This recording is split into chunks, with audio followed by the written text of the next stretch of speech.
Hello everyone, আসসালামু আলাইকুম। Welcome back to my channel. বন্ধুরা কেমন আছেন সবাই? আশা করছি সবাই ভালোই আছেন। আজকে আপনাদের সঙ্গে শেয়ার করব রেস্টুরেন্টের পাটিসাপটা পিঠার রেসিপি। সুন্দর এই রেসিপিটি দেখার আগে আমার চ্যানেলটিকে যারা সাবস্ক্রাইব করেন নাই, অবশ্যই সাবস্ক্রাইব করে নিবেন। যারা করেছেন তাদেরকে অসংখ্য ধন্যবাদ। এ টু জেড এই রেসিপিটি চলুন না টেনে পুরো ভিডিওটি দেখে নেই। রেসিপিটি তৈরি করার জন্য সর্বপ্রথম আমি এখানে ক্ষীরটাকে রান্না করে নিব। ক্ষীরটা রান্না করার জন্য চুলায় বড় মাপের একটি কড়াই বসিয়ে দিয়েছি। এর মধ্যে 15 কেজি দুধকে আমি জাল করে নিব। চুলার আঁচটাকে বাড়িয়ে আমি দুধটাকে জাল করে নিব। দেখুন, একটু পরপর নেড়েচেড়ে দিতে হবে, না হলে দুধটা নিচে লেগে যেতে পারে। এভাবে নেড়েচেড়ে দুধটাকে ভালোভাবে জাল করে নিতে হবে। দেখতে পাচ্ছেন চুলার আঁচটা বাড়িয়ে জাল করে নিচ্ছি। দেখুন, একটু পর পর নেড়ে ছেড়ে দুধটা যখন এরকম গাঢ় হয়ে আসবে, এর মধ্যে অ্যাড করে দিব চিনি এবং পলাশ চাউলের গুঁড়া। দেখুন, এখন এর মধ্যে আমি অ্যাড করে দিচ্ছি, এখানে হাফ কেজি পরিমাণ চিনি নিয়েছি এবং চাউলের গুঁড়া নিয়েছি 200 গ্রাম পরিমাণ।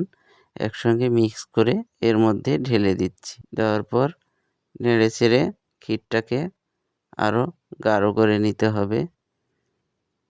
চিনি এবং চাউলের গুঁড়া দেওয়ার পর ভালোভাবে নেড়েচেড়ে ক্ষীরটাকে সম্পূর্ণ করে নিতে হবে। দুধটাকে আমি মিনিমাম 1 থেকে 1.5 ঘন্টা আমি জাল করে ক্ষীরটাকে রান্না করতেছি। দেখতে পাচ্ছেন, ক্ষীরটা রান্না করার জন্য 3টি উপকরণেই যথেষ্ট। প্রথমে দুধটাকে লং টাইম ধরে জাল করে গাঢ় করে নিতে হবে। এরপরে এখানে চিনি এবং চাউলের গুঁড়া অ্যাড করে দিলেই ক্ষীরটা সম্পূর্ণ হয়ে যাবে। এর মধ্যে আর বাড়তি কোনো কিছু মেশাতে হবে না। দেখুন, নেড়েচেড়ে গাঢ় করে নিচ্ছি। আপনারা অনেকেই কমেন্ট করেছেন রেস্টুরেন্টের পাটিসাপটার পিঠার রেসিপি দেওয়ার জন্য। আজকে আপনাদের কমেন্ট অনুযায়ী পাটিসাপটা পিঠার রেসিপি আপনাদের মাঝে শেয়ার করতেছি। না টেনে ধৈর্য ধরে ভিডিওটি দেখতে থাকুন। দেখুন, নেড়েচেড়ে নিচ্ছি। ক্ষীরটা প্রায় আমার সম্পূর্ণ হয়ে গেছে। কড়াইটাকে আমি নিচে নামিয়ে নিয়েছি। নামিয়ে নেওয়ার পর চতুর্দিকে লেগে থাকা ক্ষীরগুলোকে গুছিয়ে নিচ্ছি। দেখুন, মাঝখানে নিয়েছি এবং একটু নেড়েচেড়ে এটাকে একটি বোলের মধ্যে উঠিয়ে নিব।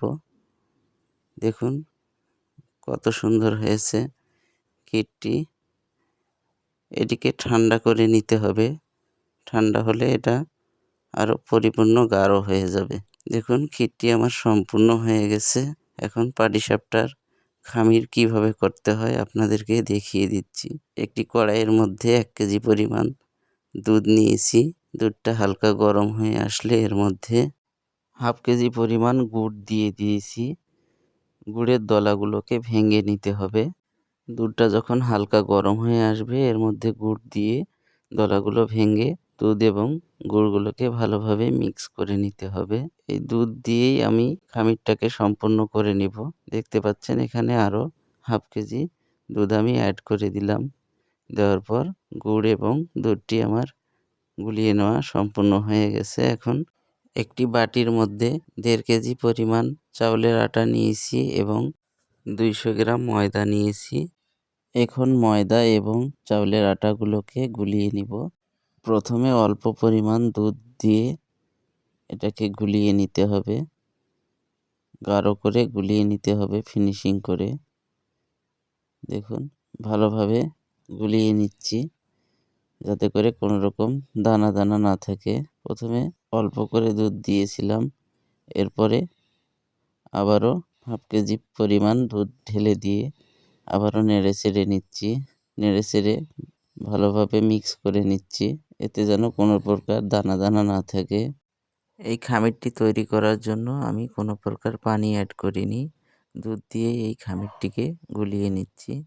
দেখুন, খামিরটিকে আমি 3 ধাপে সম্পূর্ণ করতেছি। প্রথমে হালকা দুধ দিয়ে গাঢ় করে নিয়েছি, পরে আবারও 1/2 কেজি পরিমাণ দুধ দিয়ে হালকা গাঢ় করে নেওয়ার পর শেষে পরিমাণ মতো দুধ দিয়ে দেখুন এইরকম, না পাতলা না গাঢ়, মাঝামাঝি রেখে আমি খামিরটাকে সম্পূর্ণ করে নিয়েছি। এখন ভেজে নেওয়ার পালা।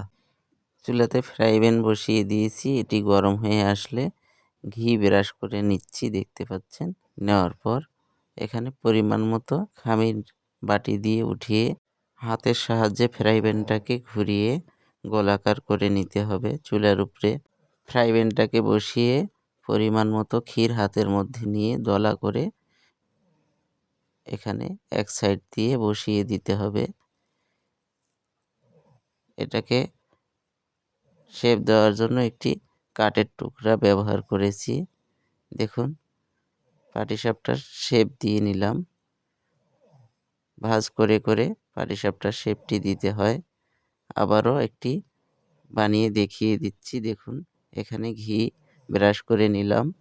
এরপরে পরিমাণ মতো খামির বাটি দিয়ে উঠিয়ে হাতের সাহায্যে ফ্রাই প্যানটাকে ঘুরিয়ে গোল একটি পাত্তি উঠিয়ে নিয়েছি। এর মধ্যে ক্ষীর পরিমাণ মতো এক সাইডে দিয়ে মুড়িয়ে মুড়িয়ে পাটিসাপটার শেপ দিতে হবে। এজন্যই কাঠের টুকরাটা আমি ব্যবহার করতেছি। আপনারা চাইলে চামচ ব্যবহার করে এই শেপটি দিতে পারেন। তো দেখুন, একে একে সমস্ত পাটিসাপটাগুলোকে আমি এভাবে ভেজে নিব। এটি রেস্টুরেন্টের একটি রেসিপি আপনাদের সঙ্গে শেয়ার করলাম। রেস্টুরেন্টের এই পাটিসাপটা পিঠার অনেক সুনাম রয়েছে। এটি দেখতে যতটা সুন্দর, খেতে ভীষণ মজার। এই রেসিপিটি একবার হলেও আপনারা বাসায় ট্রাই করবেন। আজকের রেসিপিটি কেমন হলো অবশ্যই কমেন্ট করে জানাবেন। আপনার কমেন্ট অনুযায়ী আমি রেসিপিগুলো দেওয়ার চেষ্টা করি এবং প্রত্যেকটি কমেন্টের রিপ্লাই দিয়ে থাকি। আপনারা যারা রিপ্লাই পান না, বুঝে নেবেন আপনাদের রেসিপিটি আমি সম্পূর্ণ করার পরেই রিপ্লাই দিয়ে থাকব। ভালো থাকবেন, আবারও দেখা হবে নতুন কোনো এক রেসিপি নিয়ে। আসসালামু আলাইকুম।